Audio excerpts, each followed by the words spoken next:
നമുക്കിന്ന് നല്ലൊരു അടിപൊളി ബിരിയാണിയാണ് ഉണ്ടാക്കുന്നത് കേട്ടോ. നല്ല ടേസ്റ്റാണ് ഇത് കഴിക്കാൻ. ഉണ്ടാക്കാനാണെങ്കിൽ എളുപ്പമാണ്. എത്ര കുക്കിംഗ് അറിയാത്ത ഒരാൾക്കും പോലും ബിരിയാണി ഉണ്ടാക്കാൻ ഇതൊരു വീഡിയോ മുഴുവനായിട്ട് സ്കിപ്പ് ചെയ്യാതെ ഒന്ന് കണ്ടാൽ മതി. പിന്നെ നിങ്ങൾക്ക് ഒരാളുടെയും സഹായം കൂടാതെ തന്നെ നിങ്ങൾക്ക് ബിരിയാണി ഉണ്ടാക്കാൻ പഠിഞ്ഞിരിക്കും. നമ്മൾ കല്യാണ വീട്ടിലൊക്കെ കിട്ടുന്ന പോലത്തെ ചിക്കൻ ദം ബിരിയാണിയാണ് നമ്മൾ ഉണ്ടാക്കുന്നത്. ഇത് ടേസ്റ്റ് കൂടാനുള്ള ടിപ്സും ബിരിയാണി കേടുവരാതിരിക്കാനുള്ള ടിപ്സും എല്ലാം ഞാൻ അതിൽ വിശദമായിട്ട് പറയുന്നുണ്ട്. നിങ്ങൾ വീഡിയോ ഒന്ന് മുഴുവനായിട്ട് സ്കിപ്പ് ചെയ്യാതെ ഒന്ന് കാണുക. വീഡിയോ ഇഷ്ടമായി എല്ലാവരും ഇതേപോലെ ഒന്ന് ഉണ്ടാക്കി നോക്കുക. എന്നിട്ട് ഇതിൻ്റെ ഫീഡ്ബാക്ക് താഴെ കമൻറ്റ് ബോക്സിൽ അറിയിപ്പിക്കുക. അപ്പോൾ അതെങ്ങനെ ഉണ്ടാക്കണമെന്ന് കണ്ടു നോക്കിയാലോ. Welcome back to our channel. നമ്മുടെ പുതിയൊരു വീഡിയോയിലേക്ക് എൻ്റെ എല്ലാ കൂട്ടുകാർക്കും സ്വാഗതം. ആദ്യം തന്നെ നമ്മൾ ചിക്കൻ നല്ലപോലെ കഴുകി വെള്ളം വാരാൻ വേണ്ടി മാറ്റി വെക്കണം കേട്ടോ. ഈ ചിക്കനിലെ ബ്ലഡ് നല്ലപോലെ കഴുകി കളയണം. ആദ്യം ഒന്ന് നല്ലപോലെ കഴുകിയതിന് ശേഷം ഒരു ടീസ്പൂൺ അരിപ്പൊടിയോ അല്ലെങ്കിൽ ഗോതമ്പ് പൊടിയോ അല്ലെങ്കിൽ കടലമാവ് എന്തെങ്കിലും ഉപയോഗിച്ചിട്ട് നല്ലപോലെ കഴുകുക. അപ്പോൾ ചിക്കനിൽ ഉളുപ്പ് മണം ബ്ലഡിൻ്റെ ചൊയൊക്കെ പോകും. ഇതൊരു ടിപ്പാണ്, അറിയാത്തവർക്ക് വേണ്ടിയിട്ടാണ്. അപ്പോൾ അതുപോലെ ഒന്ന് കഴുകി നല്ലപോലെ വെള്ളം വാരാൻ വേണ്ടി ആദ്യം തന്നെ ചിക്കൻ മാറ്റി വെക്കുക. ചിക്കനിൽ ഒരു പൊട്ട് പോലും വെള്ളം ഉണ്ടാകാൻ പാടില്ല. പിന്നെ നമ്മൾ ബിരിയാണിക്ക് ആവശ്യമായിട്ടുള്ള സാധനങ്ങളൊക്കെ ആദ്യം മുറിച്ച് വെക്കുക. അപ്പോൾ ഞാനിതിലേക്ക് 1/2 കിലോന് ഉള്ളി എടുത്തിട്ടുണ്ട്, വലിയ ഉള്ളി. പിന്നെ നമ്മൾ ഒരു വലിയ ഉള്ളി ഇതാ മുറിച്ച് കനല്ലാതെ മുറിച്ചിട്ടുണ്ട്. എല്ലാതും കനല്ലാതെ തന്നെ മുറിച്ചെടുക്കുക കേട്ടോ. ഇത് നമുക്ക് പൊരിച്ചെടുക്കാനുള്ളതാണ്. കനല്ലാതെ മുറിച്ചിട്ട് ഇങ്ങനെ ഓരോരോ ഇതളായിട്ട് ഇങ്ങനെ വിടർത്തി ഇട്ട് കൊടുക്കണം. അപ്പോഴാണ് പെട്ടെന്ന് എല്ലാ ഉള്ളി ഒരേപോലെ പൊരിഞ്ഞ് കിട്ടുള്ളൂ. അപ്പോൾ ബാക്കിയുള്ള സാധനങ്ങളൊക്കെ ഞാൻ ചേർത്തുന്നതിനനുസരിച്ചിട്ട് നിങ്ങൾക്ക് പറഞ്ഞുതരാം കേട്ടോ. പിന്നെ എണ്ണൻ്റെ സംശയമാണ് എത്രയാണ് ഒഴിക്കേണ്ടതെന്നുള്ളത്. ഒരുപാട് പേര് ചോദിക്കും. അപ്പോൾ ഇത് 1/2 ലിറ്ററിൻ്റെ പാക്കറ്റാണ്. എനിക്ക് 1/4 ലിറ്ററിൻ്റെ പാക്കറ്റ് കിട്ടിയില്ല. നിങ്ങൾക്ക് വീഡിയോ കാണിക്കാൻ വേണ്ടിയിട്ട്. ഇത് 1/2 ലിറ്ററിൻ്റെ പാക്കറ്റിൽ നിന്ന് നമ്മൾ പകുതി എടുത്തിട്ടുണ്ട്. ഒരു 250 ഗ്രാം ഞാനിതിലേക്ക് ഒഴിച്ചിട്ടുണ്ട്. ഇതിലാണ് നമ്മളെല്ലാം ചെയ്തെടുക്കുന്നത്. 200 ഗ്രാം ആയാലും മതി കേട്ടോ. 200 ഗ്രാം ആയാലും മതി. പിന്നെ അതിലേക്ക് ഞാൻ 1 ടീസ്പൂൺ നെയ്യ് ഒഴിച്ച് കൊടുത്തിട്ടുണ്ട്.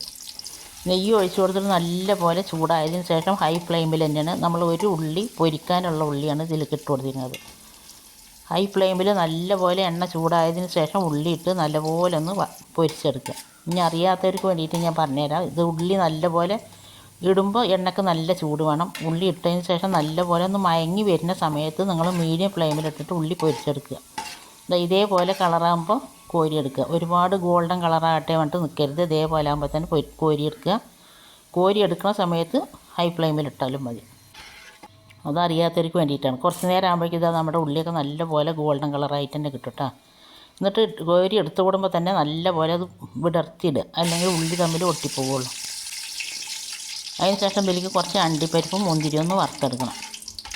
അണ്ടിപ്പരിപ്പും മുന്തിരിയൊക്കെ ഇപ്പോൾ ഉണ്ടെങ്കിൽ ചെയ്താൽ മതി കേട്ടോ. നിർബന്ധമൊന്നുമില്ല. ഇട്ടാലും ഒന്ന് ടേസ്റ്റ് കൂടുന്നു മാത്രം. അണ്ടിപ്പരിപ്പിട്ട് ഒന്ന് ചൂടായതിന് ശേഷം ഞാൻ അതിലേക്ക് തന്നെ മുന്തിരി ഇട്ടിട്ട് നല്ലപോലെ രണ്ടും പാടൊന്ന് ഫ്രൈ ചെയ്തെടുത്തിട്ടുണ്ട്. അതും കോരി എടുത്തിട്ട് നല്ലപോലെ ഒന്ന് വിടർത്തി ഇട്ട് കൊടുത്തിട്ടുണ്ട്. ഇനി നമ്മൾ അതേ എണ്ണയിലേക്ക് തന്നെയാണ് ബാക്കിയുള്ളതൊക്കെ ചെയ്തെടുക്കുന്നത്. ഒരു തുണ്ട് പട്ട ഇട്ട് കൊടുത്തിട്ടുണ്ട്. ഞാൻ ഒരു തുണ്ട് വേലീപ്പ് ഇട്ട് കൊടുക്കുന്നുണ്ട്. വേലീപ്പ് വലുതാണ്, അപ്പോൾ അതാണ് പകുതിയിട്ടത്. ഒരു സ്റ്റാർ ഇട്ട് കൊടുക്കുന്നുണ്ട്, തക്കോല. പിന്നെ ഇതിലേക്ക് 4 ഗ്രാമ്പ് ഇട്ടിട്ടുണ്ട്. 4 ഏലക്കായ ഇട്ട് കൊടുത്തിട്ടുണ്ട്. 1/2 ടീസ്പൂൺ വലിയ ജീരകം ഇട്ട് കൊടുക്കുന്നത്. നമ്മൾ മസാലയാണ് ആദ്യം ഉണ്ടാക്കുന്നത്. മസാലയ്ക്ക് വേണ്ടിയിട്ടുള്ള സാധനങ്ങളാണ് ഞാനീ പറയണത്. പിന്നെ ഒരു 1/4 ടീസ്പൂൺ ജീരകം ഇട്ട് കൊടുത്തിട്ടുണ്ട്. അതെല്ലാം പൊട്ടി നല്ലപോലെ ഫ്ലേവർ വരുന്ന സമയത്ത് നമ്മളിതാ മുറിച്ച് വെച്ച 1/2 കിലോന് ഉള്ളിയാണ്. നിങ്ങൾക്ക് മസാല എത്രയാണ് ആവശ്യമെന്ന് വെച്ചാൽ അതിനനുസരിച്ചിട്ട് ഇട്ട് കൊടുക്കുക. 1 കിലോനരിക്ക് 1.5 കിലോ ചിക്കൻ വേണം.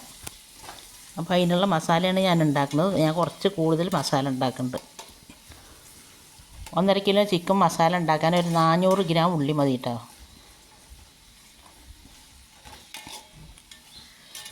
അപ്പോൾ ഉള്ളി നല്ലപോലെ ചൂടായ എണ്ണയിലേക്ക് ഇട്ടിട്ട് നല്ലപോലെ ഇത് വഴറ്റിയെടുക്കുക. ഉള്ളി ഇട്ടതിന് ശേഷം മീഡിയം ഫ്ലെയിമിലേക്ക് ഇടുക. ഉള്ളി നല്ലപോലെ ചൂടായതിന് ശേഷം മീഡിയം ഫ്ലെയിമിലിട്ടിട്ട് നല്ലപോലെ വഴറ്റി ഗോൾഡൻ കളറാവുന്ന വരെ വഴറ്റിയെടുക്കുക. നമ്മൾ ഉള്ളി എത്രത്തോളം വഴറ്റണോ അത്രത്തോളം നമ്മുടെ ബിരിയാണിക്ക് ടേസ്റ്റും കൂടും, ബിരിയാണി കേടും വരില്ല. ഇതിങ്ങനെ ചെയ്യാത്തവരാണെങ്കിൽ ഒന്ന് ചെയ്ത് നോക്കിട്ടോ. അപ്പോൾ അത് ഉള്ളിയൊക്കെ നല്ല പോലെ വഴന്ന് വന്നിട്ടുണ്ട്. അതിന് ശേഷം ഞാനിതിലേക്ക് ഒരു 5-6 പച്ചമുളക് ചതച്ചതാണ്. പിന്നെ എനിക്കൊരു 3 വലിയ തക്കാളിയാണ്. പിന്നെ 100 ഗ്രാം വെളുത്തുള്ളി, 75 ഗ്രാം ഇഞ്ചി അവിടെ തോലൊക്കെ കളഞ്ഞതിന് ശേഷം ചതച്ചെടുത്തിട്ട് അതിന് 1 ടീസ്പൂൺ അവിടെ മാറ്റി വെച്ചിട്ട് ബാക്കി മുഴുവനായിട്ട് ഞാനിതിലേക്ക് ഇട്ട് കൊടുത്തിട്ടുണ്ട്. പിന്നെ കുറച്ച് പുതിനയിലയും മല്ലിയിലയും പടം അത് മുറിച്ച് ഇട്ട് കൊടുത്തിട്ടുണ്ട്. ഇത് ഓരോന്ന് വഴറ്റിയിട്ടുണ്ടെങ്കിലും മതി, ഇല്ലെങ്കിൽ ഞാനിതെല്ലാം പാടെ ഇട്ടിട്ടാണ് വഴറ്റുന്നത്. സമയം ലാഭം കിട്ടും. ഒക്കെപ്പാടെ ഒപ്പം കടന്നിട്ട് വഴന്ന് നല്ലപോലെ വെന്ത് സോഫ്റ്റായി എണ്ണ തെളിഞ്ഞ് വരികയും ചെയ്യും. പിന്നെ നമ്മളിട്ട ഇഞ്ചി വെളുത്തുള്ളിൻ്റെയും പച്ചമണം മാറുന്ന വരെ, തക്കാളി ഒന്ന് നല്ലപോലെ വെന്ത് സോഫ്റ്റ് ആവുന്നവരെ ഇത് നല്ലപോലെ വഴറ്റി കൊടുക്കണം. അപ്പോൾ കുറച്ച് നേരം ഒന്ന് ഇളക്കിയതിന് ശേഷം ഞാനിത് മൂടി വയ്ക്കാൻ കേട്ടോ. മൂടി വെച്ചിട്ട് പറഞ്ഞാൽ നമ്മളിതിങ്ങനെ എങ്ങനെ നിന്നിട്ട് വഴറ്റേണ്ട ആവശ്യമില്ല. അതൊന്ന് മൂടി വെച്ചാൽ മീഡിയം ഫ്ലെയിമിലിട്ട് അവർ കിടന്ന് വെന്ത് സോഫ്റ്റായി കിട്ടും. ഇഞ്ചിയും വെളുത്തുള്ളിൻ്റെ പച്ചമണക്കം ഒന്ന് മാറിക്കിട്ടും. ഇതൊക്കെ ഓരോ ടിപ്സാണ്. ഇതൊക്കെ ചെയ്യാത്തവരൊക്കെ ഒന്ന് ചെയ്ത് നോക്കിയിട്ടാണ്. പിന്നെ കുറച്ച് നേരം കഴിഞ്ഞ് ഒരു 5 മിനിറ്റ് അവിടെ വെക്കുമ്പോഴേക്കും തന്നെ മീഡിയം ടു ലോ ഫ്ലെയിമിൽ തന്നെ വെക്കുക. ഒരിക്കലും ഹൈ ഫ്ലെയിമിൽ വെക്കരുത്. മീഡിയത്തിൻ്റെയും ലോയിൻ്റെയും ഇടയിലുള്ള ഫ്ലെയിമിലിട്ട് വെക്കുക. അപ്പോഴാണ് കരിയാതിരിക്കുള്ളൂ. അപ്പോൾ നമ്മൾ ഇട്ട ഇഞ്ചിയും വെളുത്തുള്ളിയും പച്ചമുളകും തക്കാളി എല്ലാം പാടെ നല്ലപോലെ വെന്ത് പച്ചമണമൊക്കെ മാറി വന്നിട്ടുണ്ട്. ആ സമയത്ത് നമുക്കിതിലേക്ക് ആവശ്യമുള്ള പൊടികൾ ഇട്ട് കൊടുക്കുക. അത് ഞാൻ ഒരു സ്പൂണ് മുളക് പൊടിയും 1/2 ടീസ്പൂൺ മഞ്ഞൾപ്പൊടിയും 1 ടേബിൾ സ്പൂൺ ഗരം മസാലൻ്റെ പൗഡർ ഇട്ട് കൊടുത്തിട്ടുണ്ട്. 1 ടേബിൾ സ്പൂണാണ് കേട്ടോ മുളക് പൊടി. ഇത് എരിവുള്ള മുളക് പൊടി തന്നെയാണ്. മുളക് പൊടിയും പച്ചമുളകൊക്കെ നിങ്ങൾക്ക് എടുക്കണ ചിക്കനിക്കും നിങ്ങളുടെ എരിവിനനുസരിച്ചിട്ട് ഇട്ട് കൊടുക്കുക. പിന്നെ ഇട്ട പൊടികളുടെ പച്ചമണം നല്ല പോലെ മാറിക്കണം. അത് മീഡിയം ഫ്ലെയിമിൽ ഇട്ടിട്ട് തന്നെ നല്ല പോലെ വഴറ്റി കൊടുക്കുക. എണ്ണ തെളിയുന്ന വരെ വഴറ്റുക. നമ്മൾ പിന്നെ എത്ര നേരം ഇതിലേക്ക് ഉപ്പ് ഇട്ട് കൊടുത്തിട്ടില്ല. അതിനാവശ്യമായിട്ടുള്ള ഉപ്പ് ഞാൻ ഇട്ട് കൊടുക്കുന്നത് നമുക്ക് ചിക്കനിലേക്കും മസാലയിലേക്കും അവിടെ ആവശ്യമുള്ള ഉപ്പാണ് ഞാൻ ഇട്ട് കൊടുക്കുന്നത്. അപ്പോഴേക്കും നമ്മുടെ ചിക്കനൊക്കെ നല്ല പോലെ വെള്ളമൊക്കെ വാർന്ന്, ചിക്കനിലൊരു പൊട്ട് പോലും വെള്ളം ഉണ്ടാകാൻ പാടില്ല കേട്ടോ. വെള്ളം ഉണ്ട് പറഞ്ഞാൽ ഒരുപാട് ചിക്കനിൽ വെള്ളം ഇറങ്ങി വരുള്ളൂ. അതുകൊണ്ടാണ് ആദ്യം തന്നെ ചിക്കൻ നല്ലപോലെ കഴുകി വെള്ളം വാരാൻ വേണ്ടി വെക്കാൻ പറഞ്ഞത്. പിന്നെ വെള്ളം വാർന്ന ചിക്കൻ അതിലേക്ക് ഇട്ട് കൊടുത്തിട്ടുണ്ട്. ഞാൻ ഈ കരളൊക്കെ വെന്ത് കഴിഞ്ഞ് അങ്ങോട്ട് എടുക്കും കേട്ടോ. കരള അതിൽ ഇട്ടെന്ന് മാത്രമേ ഉള്ളൂ. നമ്മൾ ബിരിയാണിയിലേക്ക് കരളൊന്നും ഇടില്ല. ഇത് ഒരു കോഴി 2,200 അങ്ങനെ എന്താ ഒരു കോഴി ഫുള്ളായിട്ട് വാങ്ങി അതിൻ്റെ ഇറച്ചി മാത്രം 1,600 ഉണ്ടായിരുന്നു കേട്ടോ. വേസ്റ്റൊക്കെ പോയതിന് ശേഷം ഇറച്ചി മാത്രം 1,600. അതിനുള്ള മസാലയാണ് ഇപ്പോൾ നമ്മൾ ഉണ്ടാക്കിയിരിക്കുന്നത്. ചിക്കൻ ഇട്ട് നല്ല പോലെ ഇളക്കിയിട്ട് ചിക്കൻ്റെ റോസ് കളർ മാറിയിട്ട് ഒരു വെള്ള കളർ വരും. അതുവരെ നല്ല പോലെ വഴറ്റി കൊടുക്കാം. അപ്പോൾ നല്ല പോലെ വെള്ള കളർ വന്നിട്ട് നല്ല പോലെ തിളക്കുന്നുണ്ട് കേട്ടോ ചിക്കനും. ആ സമയത്ത് ഞാനിതിലേക്കൊരു 1/4 കപ്പ് തൈര് നിർബന്ധമൊന്നുമില്ല. നമ്മളിടുന്ന തക്കാളിക്ക് അനുസരിച്ചിട്ടാണ് തൈര് ഒഴിക്കേണ്ടത്. തക്കാളി കൂടുതൽ ഇടണമെങ്കിൽ തൈര് ഒഴിവാക്കുക. ഇല്ല തക്കാളി കുറവാക്കുകയാണെങ്കിൽ തൈര് കൂടുതലെടുക്കുക. തൈര് ഒഴിച്ചതിന് ശേഷം നല്ലപോലെ ഇളക്കി കൊടുക്കുക. നല്ലപോലെ ഇളക്കിയിട്ട് അതിൻ്റെ എണ്ണയൊക്കെ തെളിഞ്ഞ് വരണം കേട്ടോ. തൈര് ഒഴിച്ചിട്ട് പെട്ടെന്ന് തന്നെ ഇളക്കി കൊടുക്കുക, ഇല്ലെങ്കിൽ തൈര് പിരിഞ്ഞ പോലെ ഉണ്ടാവുള്ളൂ. അപ്പോൾ തൈര് ഒഴിച്ചിട്ട് ഞാൻ നല്ലപോലെ ഇളക്കിയിട്ട് നമ്മുടെ ചിക്കനൊക്കെ റോസ് കളറൊക്കെ പോയി വെള്ള കളറായി വന്നിട്ടുണ്ട്. ഈ സമയത്ത് നമുക്കത് മൂടി വെച്ചിട്ട് ഒരു മീഡിയം ഫ്ലെയിമിൽ ഇട്ട് കൊടുക്കുക. ഒരിക്കലും ഹൈ ഫ്ലെയിമിൽ ഇടരുത്. ഹൈ ഫ്ലെയിമിൽ ഇട്ട് പറഞ്ഞാൽ ഇതൊന്നും വെള്ളം ഇറങ്ങില്ല. വെള്ളം പെട്ടെന്ന് വറ്റിപ്പോവുകയും ചെയ്യും. അതുകൊണ്ടാണ് ഹൈ ഫ്ലെയിമിൽ ഇടരുതെന്ന് പറയുന്നത്. ഇതൊരു മീഡിയം ഫ്ലെയിമിൽ ഇട്ടിട്ട് ഇത് ചിക്കനിലൊന്നും വെള്ളം ഇറങ്ങി വരട്ടെ. ഈ സമയം നിങ്ങൾക്ക് എൻ്റെ വീഡിയോ കണ്ടിട്ട് ഇഷ്ടമാകുകയെന്നുണ്ടെങ്കിൽ വീഡിയോക്ക് എല്ലാവരും ലൈക്ക് ചെയ്യാനും സബ്സ്ക്രൈബ് ചെയ്യാതെ പുതിയ കൂട്ടുകാർ ആരെങ്കിലും കാണുന്നുണ്ടെങ്കിൽ ഒന്ന് സബ്സ്ക്രൈബ് ചെയ്ത് സപ്പോർട്ട് ചെയ്യാനും കൂടി ഒന്നും മറന്നു പോകരുത്. അപ്പോൾ നമ്മൾ മീഡിയം ഫ്ലെയിമിൽ ഇട്ട് വെച്ചിട്ടുണ്ടായിരുന്നു. അപ്പോൾ നല്ലപോലെ ചിക്കനിൽ വെള്ളം ഇറങ്ങി വന്നിട്ട് നമ്മളിതിൽ വേറെ സെപ്പറേറ്റ് വെള്ളമൊന്നും ഒഴിക്കണില്ല. ഈ വെള്ളത്തിൽ കിടന്നിട്ടാണ് നമുക്ക് ചിക്കനൊന്ന് വെന്ത് കിട്ടേണ്ടത്.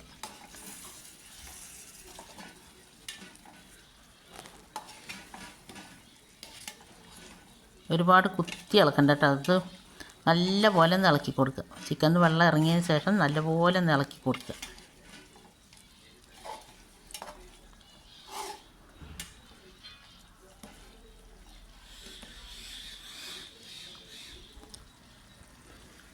അപ്പോൾ ഞാൻ നല്ലപോലെ ഇളക്കിയിട്ടുണ്ട്. അതിന് ശേഷം ഞാൻ അതിലേക്ക് കുറച്ച് നെയ്യ് ഒഴിച്ച് കൊടുക്കുന്നുണ്ട്. 1 ടേബിൾ സ്പൂൺ നെയ്യ് ഞാനതിലേക്ക് ഒഴിച്ച് കൊടുക്കുന്നുണ്ട്. നമ്മൾ ആദ്യം ഉള്ളി വറക്കുമ്പോഴും നെയ്യ് ഒഴിച്ചിട്ടുണ്ടായിരുന്നു.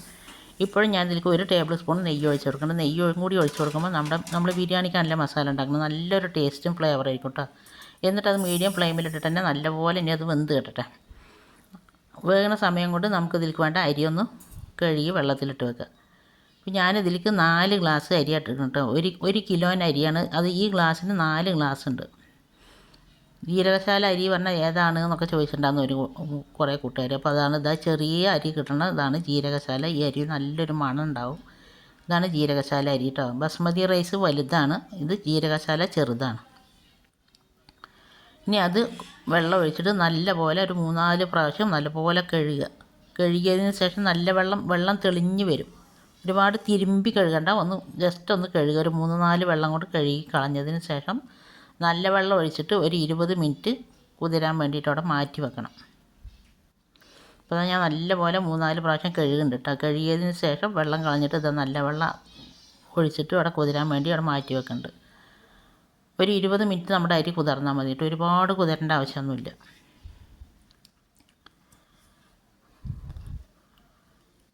അതിന് ശേഷം നമുക്കിത് ചോറുണ്ടാക്കാൻ തുടങ്ങും. ചോറുണ്ടാക്കാൻ ഞാൻ അതിലേക്ക് ഒരു 2 ടേബിൾ സ്പൂണ് ഓയിൽ ഒഴിച്ച് കൊടുത്തിട്ടുണ്ട്. അതേപോലെ തന്നെ 2 ടേബിൾ സ്പൂണ് നെയ്യ് ഒഴിച്ച് കൊടുക്കുന്നുണ്ട്. അത് നല്ലപോലെ ചൂടായതിന് ശേഷം നമ്മൾ ബേ ലീഫിൻ്റെ പകുതി ഇട്ട് കൊടുക്കുന്നുണ്ട്. ഒരു തുണ്ട് പട്ട ഇട്ട് കൊടുക്കുന്നുണ്ട്. 4 ഏലക്ക ഇട്ട് കൊടുക്കുന്നുണ്ട്. അതുപോലെ തന്നെ 4 ഗ്രാമ്പു ഇട്ട് കൊടുക്കുന്നുണ്ട്. ഇതെല്ലാം പാടെ നല്ലപോലെ പൊട്ടി ഇതിൻ്റെ ഫ്ലേവർ ഒന്ന് വരുന്ന സമയത്ത് ഒരു മീഡിയം സൈസുള്ള ഒരു ഉള്ളി, അതിന് വലിയ ഉള്ളിയാണെങ്കിൽ പകുതി എടുത്താൽ മതി. മീഡിയം സൈസുള്ള ഉള്ളി കനല്ലാതെ അരിഞ്ഞിട്ട് ഞാനിത് എണ്ണയിലേക്ക് ഇട്ട് കൊടുത്തിട്ടുണ്ട്. ഇത് നല്ലപോലെ ഒന്ന് വഴന്ന് വരണം. ഗോൾഡൻ കളർ ആവേണ്ട ആവശ്യമൊന്നുമില്ല കേട്ടോ. ഉള്ളി നല്ലപോലെ വഴന്ന് വന്ന സമയത്ത് നമ്മൾ ആദ്യം മസാലയിലേക്ക് അരച്ചെടുത്ത ഉള്ളി, വെളുത്തുള്ളി, ഇഞ്ചിന്ന് 1 ടീസ്പൂൺ എടുത്ത് വെച്ച് പറഞ്ഞില്ലേ, അത് 1 ടീസ്പൂൺ ഞാൻ ഇതിലേക്ക് ഇട്ട് കൊടുത്തിട്ടുണ്ട്. ഇതും കൂടി ഇടുമ്പോൾ നമ്മുടെ ബിരിയാണിക്ക് നല്ല ടേസ്റ്റ് ഉണ്ടാവും. ഇനി അതിൻ്റെ പച്ചമണം നല്ലപോലെ മാറണം. അപ്പോൾ ഞാനവിടെ മീഡിയം ഫ്ലെയിമിൽ അതാക്കി അവിടെ മാറ്റി വെച്ചിട്ടുണ്ട് കേട്ടോ. ആ സമയം കൊണ്ട് നമുക്കിത് അരി ഒന്ന് വെള്ളം വാരാൻ വേണ്ടി മാറ്റി വെക്കാം. അപ്പോൾ അത് അരിയൊക്കെ ഞാൻ നല്ലപോലെ ആ വെള്ളത്തിൽ നിന്ന് മാറ്റിയിട്ട് ഒരു അരിപ്പക്കൊട്ടയിലേക്ക് മാറ്റി വെച്ചിട്ടുണ്ട്. പിന്നെ ചോറ് വെക്കാനുള്ള വെള്ളവും ഞാൻ അളന്ന് വെച്ചിട്ടുണ്ട്. ഇത് നമുക്കൊന്ന് ചൂടാക്കി എടുക്കണം. അത് ഈ ഗ്ലാസ്സിന് 4 ഗ്ലാസ് അരിയാണ് ഞാൻ എടുത്തിരിക്കുന്നത്. അതേ ഗ്ലാസ്സിന് തന്നെ 6 ഗ്ലാസ് വെള്ളവും ഞാൻ എടുത്തിട്ടുണ്ട്. 1 ഗ്ലാസ് അരിക്ക് 1.5 ഗ്ലാസ് വെള്ളം എന്നുള്ള കണക്കിനാണ് ഞാൻ എടുത്തിരിക്കുന്നത്. ഇനി കുറേ കൂട്ടുകാർ ചോദിച്ചിട്ടുണ്ടാകുന്നത് എങ്ങനെ വെച്ചാലും ചോറ് ഒട്ടുകയാണ്, കുഴയുകയാണ് എന്നൊക്കെ. അപ്പോൾ അതിനുള്ളൊരു പരിഹാരമാണ് ഇനി ഞാൻ പറയുന്നത്. അപ്പോൾ ഉള്ളിയും ഇഞ്ചിയും എല്ലാം കൂടെ നല്ലപോലെ പച്ചമണക്കം മാറി വന്നതിന് ശേഷം നമ്മൾ വാരവെച്ച അരിഞ്ഞ് ഈ നെയ്യിലേക്കും എണ്ണയിലേക്കും കൂടെ കൊട്ടി കൊടുക്കുക കേട്ടോ. കൊട്ടിയിട്ട് ഇതിലൊരു 5 മിനിറ്റ് നല്ലപോലെ ഹൈ ഫ്ലെയിമിൽ കൈയ്യെടുക്കാതെ വഴറ്റി കൊടുക്കുക. നിങ്ങൾ ഇതുപോലെ വഴറ്റിയിട്ടാണ് അരി വറുത്തിട്ടാണ് ചോറ് വെക്കണമെന്നുണ്ടെങ്കിൽ അരി കുതിരാനിടണ്ട കേട്ടോ. ഞാൻ നിങ്ങളുടെ സംശയം തീരാൻ വേണ്ടിയിട്ടാണ് ഇതുപോലെ വറുത്ത് കാണിച്ചു തരുന്നത്. ഞാനിപ്പോൾ ഇത് അങ്ങനെ വറുത്തിട്ടാണ് ഞാൻ വെക്കണമെന്നുണ്ടെങ്കിൽ അരി കുതിരാനിടലില്ല. അപ്പോൾ നിങ്ങളൊരു 5 മിനിറ്റ് ഹൈ ഫ്ലെയിമിൽ തന്നെ നല്ലപോലെ വറുത്തെടുക്കുക അരി. അപ്പോൾ പിന്നെ ചോറ് ഒരിക്കലും ഒട്ടുമില്ല, കുഴയുമില്ല. ഞാൻ അരി വറുത്ത കാരണം കൊണ്ട് വെള്ളം തിളപ്പിക്കാൻ വെച്ചിട്ടുണ്ടായിരുന്നു. തിളച്ച വെള്ളം തന്നെ ഒഴിക്കുക. അരി വറുത്തിട്ട് നമ്മൾ ചോറ് വെക്കുകയാണെങ്കിൽ തിളപ്പിച്ച വെള്ളം തന്നെ ഒഴിക്കുക. അതുപോലെ വറുത്തിട്ടാണ് നിങ്ങൾ ചോറ് വെക്കണമെന്നുണ്ടെങ്കിൽ അരി കുതിരാനിടണ്ട. അരി നല്ലപോലെ കഴുകിയിട്ട് വെള്ളം പാരാൻ വേണ്ടി മാറ്റി വെച്ചാൽ മതി. പിന്നെ അരി ഇട്ട് വെള്ളം ഒഴിച്ചതിന് ശേഷം നമ്മൾ ചോറിന് ആവശ്യമായിട്ടുള്ള ഉപ്പ് ഇട്ട് കൊടുക്കുക. ഉപ്പൊക്കെ അവനവൻ്റെ ടേസ്റ്റിനനുസരിച്ചിട്ട് ഇട്ട് കൊടുക്കുക. ഉപ്പ് ഇട്ട് കൊടുത്തതിന് ശേഷം നല്ലപോലെ ഒന്ന് ഇളക്കി കൊടുക്കുക. ഇളക്കി കൊടുത്തതിന് ശേഷം ഞാൻ ഇതിലേക്ക് 1 മുറി നാരങ്ങൻ്റെ നീര് ഞാൻ ഒഴിച്ച് കൊടുക്കുന്നുണ്ട്. കുരുപ്പെടാതെ തന്നെ ഒഴിച്ച് കൊടുക്കുക. നമ്മുടെ ചോറ് ഒട്ടാതെയും കുഴയാതെയൊക്കെ കിട്ടാൻ വേണ്ടിയിട്ടാണ്, ചോറിന് നല്ലൊരു സോഫ്റ്റ് കിട്ടാൻ വേണ്ടിയിട്ടാണ് നമ്മൾ നാരങ്ങ നീര് ഒഴിക്കുന്നത്. നാരങ്ങ നീര് ഒഴിച്ചതിന് ശേഷം നല്ലപോലെ ഒന്ന് ഇളക്കിയിട്ട് ഞാനിത് മൂടി വെച്ചിട്ടുണ്ട്. ഇനി അത് കടന്നിട്ട് നല്ലപോലെ ഒന്ന് തിള വരട്ടെ. ആ സമയം കൊണ്ട് ഞാനിതാ മറ്റേ അടുപ്പിൽ ചിക്കനൊക്കെ നല്ലപോലെ വെള്ളമൊക്കെ ഇറങ്ങി. ഇനി നമ്മൾ ഈ വെള്ളം നല്ലപോലെ ഒന്ന് വറ്റിക്കണം. ഒരുപാട് വറ്റണ്ട കേട്ടോ. എത്ര വേണ്ടിയെന്നുള്ളത് ഞാൻ കാണിച്ചു തരാം. നമുക്കിത് ദമ്മിടുന്ന സമയം നമ്മൾ ചിക്കൻ നല്ലപോലെ വേവിക്കണില്ല, അരി നല്ലപോലെ വേവിച്ചെടുക്കണില്ല. രണ്ടും നമ്മൾ ദമ്മിലിട്ടിട്ടാണ് വേവിച്ചെടുക്കുന്നത്. അപ്പോൾ അത് മീഡിയം ഫ്ലെയിമിലാണ് ഞാനിവിടെ വെച്ചിരിക്കുന്നത്. അപ്പോൾ അതുകൊണ്ട് ഒരുപാട് വെള്ളം വറ്റി പോകുന്നില്ല. ചിക്കൻ വെന്തിട്ടില്ല കേട്ടോ, കുറച്ചും കൂടി വേകാനുണ്ട്. നിങ്ങൾ ഇതേപോലെ ബിരിയാണി ഇതുവരെ വെച്ചിട്ടില്ല എന്നുണ്ടെങ്കിൽ ഇതേപോലെ ഒന്ന് ഉണ്ടാക്കി നോക്കുന്നുണ്ടെങ്കിൽ ഇതിൻ്റെ ഫീഡ്ബാക്ക് എന്തായാലും താഴെ കമൻറ്റ് ബോക്സിൽ അറിയിപ്പിക്കുക. നിങ്ങളുടെ ഉണ്ടാക്കി നോക്കിയതിന് ശേഷമുള്ള ഫീഡ്ബാക്ക് കാണുമ്പോഴാണ് ഒരാൾക്കും കൂടി ഇത് ഉണ്ടാക്കി നോക്കാമെന്നുള്ളൊരു തോന്നലുണ്ടാവുള്ളൂ. പിന്നെ ഞാൻ ഈ മൂടിയിലൊരു ഹോളുണ്ടായിരുന്നു കേട്ടോ. ആ ഹോളിൽ ഞാനൊരു കറാമ്പ് വെച്ചിട്ടുണ്ടായിരുന്നു. ഒരു കടലാസോ കറാമ്പോ എന്തെങ്കിലും ഒന്ന് വെച്ചിട്ടുണ്ട്, അതിൻ്റെ ആവി പോകാതിരിക്കാൻ വേണ്ടിയിട്ടാണ്. അപ്പോൾ നമ്മുടെ അരി നല്ലപോലെ ഒന്ന് തിളച്ച് വന്നിട്ടുണ്ട്. തിളച്ച് വന്ന സമയത്ത് ഞാനിതൊന്ന് തുറന്നിട്ട് നല്ലപോലെ ഒന്ന് ഇളക്കി കൊടുക്കുക. ഇനി നമ്മളിത് ഇളക്കും കാട്ടൊന്നുമില്ല കേട്ടോ. നല്ലപോലെ ഒന്ന് ഇളക്കിയതിന് ശേഷം ഇനി ഇത് മൂടി വെക്കുക. ഒരു പൊട്ട് പോലും ആവി പുറത്ത് പോകരുത്. നല്ല ടൈറ്റുള്ളൊരു മൂടിയും കൊണ്ട് മൂടി വെക്കുക.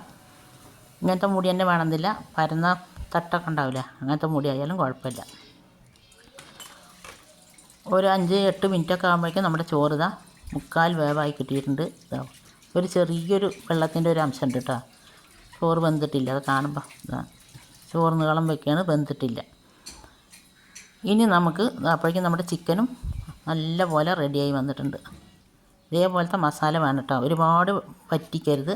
ഈ ഒരു മസാല നമുക്ക് വേണം ദമ്മിടുമ്പോൾ. അതുപോലെ ദമ്മിടുന്ന സമയത്ത് നമ്മുടെ ചിക്കനും അരി ഒരേപോലെ ചൂടും വേണം. ഇനി നമുക്കിത് ദമ്മിടാം. ദമ്മിടുമ്പോൾ മേലത്തെ ചോറ് വെച്ചതിൻ്റെ മേലുള്ള ചോറ് നമ്മൾ അടിയിലിടുക. അറിയാത്തവർക്ക് വേണ്ടിയിട്ടാണ് ഇത് ഡീറ്റെയിൽ ആയിട്ട് ഞാൻ എല്ലാ കാര്യവും ഞാൻ ഇതിൽ പറഞ്ഞിട്ടുണ്ട്. മേലത്തെ ചോറ് നമ്മൾ ചിക്കൻ്റെ തൊട്ട് മുകളിൽ അടിയിലിട്ടിട്ട് നല്ല പോലെ ഒന്ന് ലെവലാക്കി കൊടുക്കുക. ലെവലാക്കി കൊടുത്തതിന് ശേഷം നമ്മളിത് വറുത്ത് വെച്ച അണ്ടിപ്പരിപ്പ്, മുന്തിരി, ഉള്ളി ഇതെല്ലാം ഇട്ട് കൊടുക്കുക കേട്ടോ ഫസ്റ്റ് ലെയറായിട്ട്. പിന്നെ നിങ്ങൾക്ക് ഗരം മസാലൻ്റെ ഫ്ലേവർ ഇഷ്ടമാണെന്നുണ്ടെങ്കിൽ കുറച്ച് ഗരം മസാല ഇട്ട് കൊടുക്കുക. നിങ്ങൾ ഫുഡ് കളർ ഇഷ്ടമാണ് എന്നുണ്ടെങ്കിൽ കുറച്ച് ഫുഡ് കളറും ഇട്ട് കൊടുക്കുക. ഞാൻ ഫുഡ് കളർ ഉപയോഗിക്കലില്ല കേട്ടോ. പിന്നെ അതിൻ്റെ മേലെ കുറച്ച് മല്ലിയില ഇട്ട് കൊടുത്തിട്ടുണ്ട്. അതിന് ശേഷം ബാക്കിയുള്ള ചോറ് നമ്മൾ അടിയിലത്തെ ചോറ് ദമ്മിടുന്ന ചട്ടിൻ്റെ മേലെയാണ് ഇട്ട് കൊടുക്കുന്നത്. കാരണം അടിയിലത്തെ ചോറ് കുറച്ചും കൂടി വെന്തിട്ടുണ്ടാവും, മേലത്തെ ചോറ് കുറച്ച് കമ്മിയായിരിക്കും. അതുകൊണ്ടാണ് മേലത്തെ ചോറ് അടിയിലിട്ടത്. ബാക്കിയുള്ള ചോറും കൂടി മുഴുവനായിട്ട് ഇട്ടതിന് ശേഷം നമ്മൾ ആദ്യം ഇട്ട പോലെ തന്നെ അണ്ടിപ്പരിപ്പും മുന്തിരിയൊക്കെ ഇട്ട് കൊടുക്കുക, ഉള്ളി വറുത്തത് ഇട്ട് കൊടുക്കുക, മല്ലിയില പുതിനയില ഇട്ട് കൊടുക്കുക, കളർ വേണമെങ്കിൽ ഒഴിച്ച് കൊടുക്കുക, ഇല്ലെങ്കിൽ മഞ്ഞൾപ്പൊടി പാലിൽ കലക്കിയിട്ട് വേണമെങ്കിലും ഒഴിച്ച് കൊടുക്കുക, മല്ലിയില ഇട്ട് കൊടുക്കുക. ഇതൊക്കെ ചെയ്യാം. ഇനി ചെയ്യണത് ചോറിൻ്റെ അവിടെ ഇവിടെയൊക്കെ ആയിട്ട് നല്ലപോലെ ഹോൾ ഉണ്ടാക്കി കൊടുക്കുക. ഇതെന്തിനാണെന്ന് ചോദിച്ചാൽ നമ്മുടെ മസാല ചോറിലേക്ക് ഇങ്ങനെ തിളച്ച് വരുമ്പോൾ പെട്ടെന്ന് തന്നെ അതിൻ്റെ ആവി മേലേക്ക് വരും ചെയ്യും, ആ മസാലയും ചോറിലേക്ക് വരും. അപ്പോൾ നല്ലൊരു ടേസ്റ്റും ഉണ്ടാവും. അതിന് വേണ്ടിയിട്ടാണ് ഇങ്ങനെ ഹോൾ ഇട്ട് കൊടുക്കുന്നത്. ഇതേപോലെ ചെയ്യാത്തവരൊക്കെ ഒന്ന് ചെയ്ത് നോക്കണം കേട്ടോ.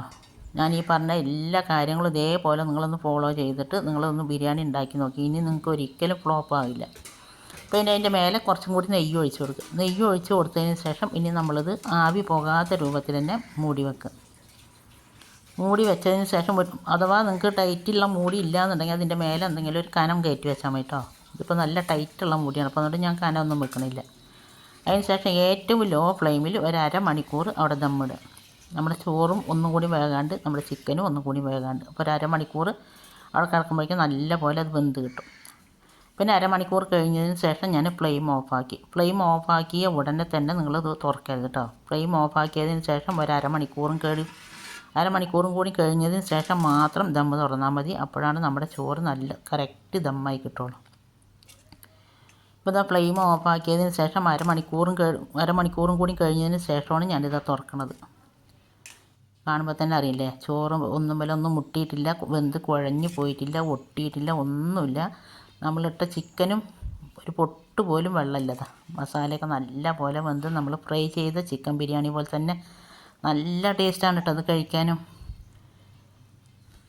എൻ്റെ വീഡിയോ കണ്ട് എന്നെ സപ്പോർട്ട് ചെയ്തതിൻ്റെ എല്ലാ കൂട്ടുകാരനെ കൊണ്ട് ഒരുപാട് നന്ദിയുണ്ട്. തുടർന്ന് നിങ്ങളുടെ സപ്പോർട്ട് ഉണ്ടാകണം. നമ്മുടെ ചാനലിൽ ഒരുപാട് നല്ല നല്ല വീഡിയോസൊക്കെ ഞാൻ പോസ്റ്റ് ചെയ്തിട്ടുണ്ട് കേട്ടോ. നാടൻ റെസിപ്പീസും ഉണ്ട്, മീൻ കറികളുടെ റെസിപ്പീസുണ്ട്, ബിരിയാണി റെസിപ്പീസുണ്ട്. ഒരുപാട് റെസിപ്പീസ് നമ്മുടെ ചാനലിൽ അപ്ലോഡ് ചെയ്തിട്ടുണ്ട്. കാണാൻ താല്പര്യമുള്ളവരൊക്കെ ഒന്ന് കണ്ടു നോക്കുക. ചിക്കൻ ഒന്ന് പൊട്ടിക്കാൻ നോക്കിയാൽ കേട്ടോ, നല്ല ചൂടുണ്ട്, അടി നല്ല ചൂടുണ്ട്, മേൽഭാഗം ഒന്ന് ചൂടാറിയിട്ടുമുണ്ട്. ഇന്നുണ്ടാക്കിയ നമ്മുടെ ഈ ബിരിയാണി റെസിപ്പി നിങ്ങൾക്ക് എല്ലാവർക്കും ഇഷ്ടമായിട്ടുണ്ടാവുമെന്ന് വിചാരിക്കുന്നു. ഇഷ്ടമായ എല്ലാവരും ലൈക്ക് ചെയ്യാനും നിങ്ങളുടെ ഫ്രണ്ട്സ് ആൻഡ് ഫാമിലി ഗ്രൂപ്പിലേക്ക് ഒന്ന് ഷെയർ ചെയ്ത് കൊടുത്തുകൊണ്ട് നമ്മളൊന്ന് സപ്പോർട്ട് ചെയ്യാനും, ആദ്യമായിട്ട് നമ്മുടെ ചാനൽ കാണുന്ന പുതിയ കൂട്ടുകാർ ആരെങ്കിലും ഉണ്ടെങ്കിൽ സബ്സ്ക്രൈബ് ചെയ്യാതെ കാണുന്നവരാണെങ്കിൽ ഒന്ന് സബ്സ്ക്രൈബ് ചെയ്ത് സപ്പോർട്ട് ചെയ്യാനും കൂടി ഒന്നും മറന്നു പോകരുത്. നിങ്ങൾക്ക് ഈ റെസിപ്പി ഇഷ്ടമായാൽ നിങ്ങൾ ഇതേപോലെ ഒന്ന് ഉണ്ടാക്കി നോക്കുക. ഞാൻ ഈ പറഞ്ഞ അതേപോലെ തന്നെ നിങ്ങളൊന്ന് ഉണ്ടാക്കി നോക്കുക. ഉണ്ടാക്കി നോക്കുന്നുണ്ടെങ്കിൽ ഇതിൻ്റെ ഫീഡ്ബാക്ക് എന്തായാലും താഴെ കമൻറ്റ് ബോക്സിൽ അറിയിപ്പിക്കുക. അപ്പോൾ ഇനി അടുത്ത നല്ലൊരു വീഡിയോ ആയിട്ട് വരുന്നവരെല്ലാവരെ കൊണ്ടും അസ്സലാമു അലൈക്കും, ബായ്, ഓക്കെ, താങ്ക് യു.